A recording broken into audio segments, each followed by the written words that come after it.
Welcome everyone, my name is Mark Mueller. I'm here from the Spark Division. Thanks for coming today. We really appreciate seeing all your faces here.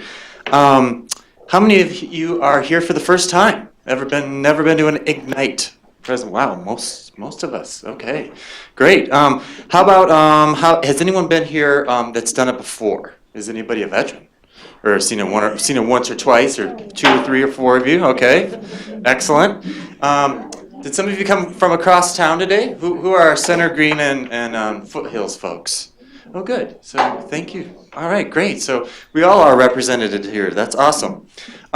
Just give you a little heads up. Ignite started in Seattle, Washington when it started a while back, but there's now over 50 Ignites going on throughout the world, with the largest one that ever was in attendance was at Boulder Theater here in 2010 in Boulder. So that had 875 people at it.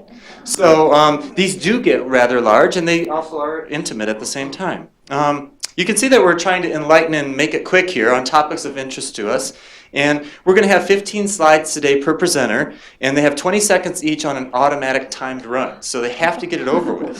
So it's kind of got a little bit of a, no pressure.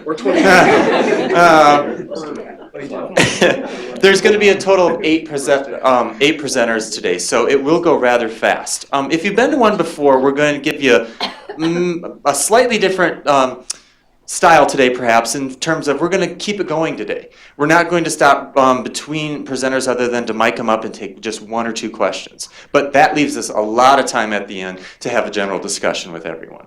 So save your questions if you don't get them right after the speaker, and we'll get to you at the end with a large time to discuss. If you are interested, we also want to encourage you to please get in touch with somebody in Spark or email Spark. So that we could get you on the docket for our, this happens twice a year right now, so for our biannual events here. So our today's presentations, they are going to run one after another, and we're going to get started today with our first presenter is going to be Caryle Calvin. And Carlye is from UCAR's President's Office of Communications, and she started out here at UCAR 27 years ago in the HAO darkroom as a technician, and she is now the NCAR staff photographer working for us there. And she's been chasing, she has a good story that I asked her to share with us, so I could just introduce her to say she was once storm chasing in eastern Colorado with a group of scientists, including Bob Henson, and suddenly a tornado formed in their eyes, and right in front of their eyes, and the sirens started to go off because a real tornado was going on. And she kind of, she said, "What do we do?" She panicked. She turned to Bob, and "What do we do?" And he said, "Well, take photos." So I also want to mention that today we're going to have 7 internal presenters, and we have 1 guest presenter today. And our guest presenter today is Maureen McCain, and she comes to us from Denver ABC affiliate Channel 7.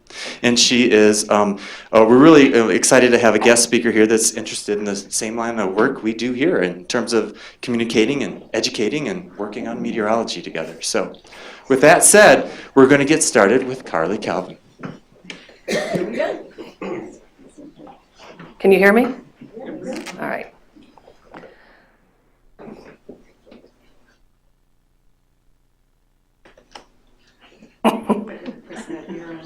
What do I do now? I thought I just pushed the button. The first one's never timed. Yeah, just start talking. Oh, there. Okay. All right. This is a crash course in digital photography. And I'm going to talk to you about aperture settings and how that affects how your photos look. And I'm going to talk about shutter speed effects. And I'm going to talk about some good tips for composition. So aperture settings actually refer to the size of the opening in the lens. And if it's a wide aperture, you have less depth of field, demonstrated by the parrot. If you have a small aperture, you have more depth of field, and you'll have more in focus from the front to the back of the scene, as in this farmyard scene that we see here. And this is an example of 2 photos taken at the same time, at different aperture settings.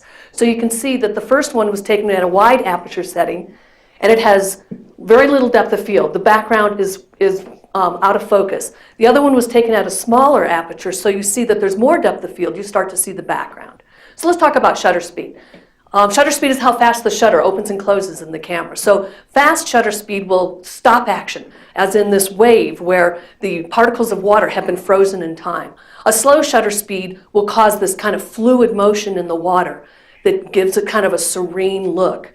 So you can use the slow shutter speed to show movement. And one of the best ways to do this is to pan an object that's moving and stay in the same speed. And that's what the lynx is doing here. And the other one is using a tripod, keeping it steady. And the moving parts have a motion blur, as in the wings on the moth. So you can use a fast shutter speed to stop action, and it's really fun to do sometimes. You can ask your friends to take flying leaps in the air and be ready with your camera with a fast shutter speed and stop the action in the middle of the air. And I love telling my friends to take flying leaps. And so now let's talk about composition. And the rule of thirds. The rule of thirds actually pertains to a scene where you split it in threes horizontally and vertically, and then you compose the picture in those thirds, either 1/3 or 2/3. And here are some examples that show using the rule of thirds. For example, the horizon line is up in the top third. So you can also use diagonal lines in composition, and that will lead your viewer into the picture, or where they converge, you have points of interest. And you can also give the illusion of depth by kind of suggesting perspective. And these are chairs, just to let you know, those are chairs. And, the odd rule. So if you shoot in groups of threes or odd numbers, it makes for a really nice composition because there's always something in the middle to look at, and it's about balance. Because there's two objects on the side that balance the object in the middle. And also notice the diagonals on those. So leave room in front of subjects, more room in front of subjects than behind, especially if they're moving, like this white pelican. You leave space in front so that you have the illusion of the pelican having some place to move. And it makes it a more dynamic image. And it's same with the fish. So framing your pictures is also a good thing to do. It'll concentrate your viewer on your point of interest, which is inside the frame. And the frame just sort of cuts off the outside so that you're concentrating on the inside. And a frame can also kind of set the place where you are, like the ferns. So using symmetry is also a good thing.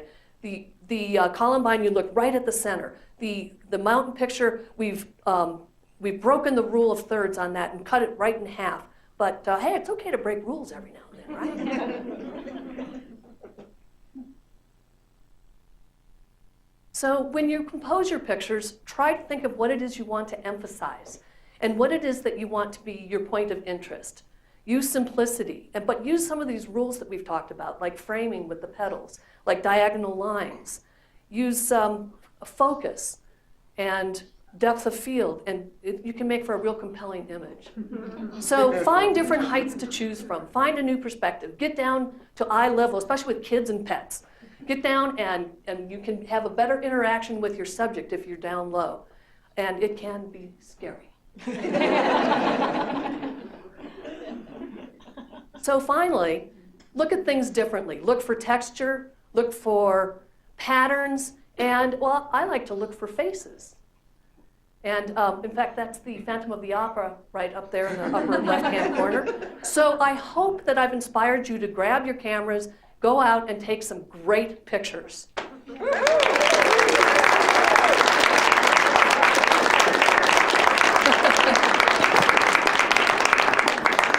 we're going to switch mics if there's any questions. Quick question for Carlye. Does anyone have a pressing question on that presentation? And please use the mic, otherwise it won't record because we are recording. Carlye, were those all of your photos? Yes. Yay. No, actually, they're from Wikimedia. Any other questions? We have a few seconds while we mic up our next speaker. Carlye, is it possible to take a really decent picture with your iPhone? Yes, as a matter of fact. And in fact, that picture of the cat towards the end was taken with an iPhone. iPhone 5? No. Okay. Just curious. Would that be be mostly about framing because you don't have the aperture and shutter settings? Yeah, and also, Oh, Carly, hold on. Mike, Mark. Mark, move the mic. Mic is more. oh, that's what he was talking about. Whenever I take, most of the time when I take pictures with my iPhone, I actually just lay it down on a surface. And so that was laid down on the surface that the cat was sitting on. And that's one of the only ways I know of to get a very sharp image out of your iPhone. So you're not shaking, so you're not. Prop it up against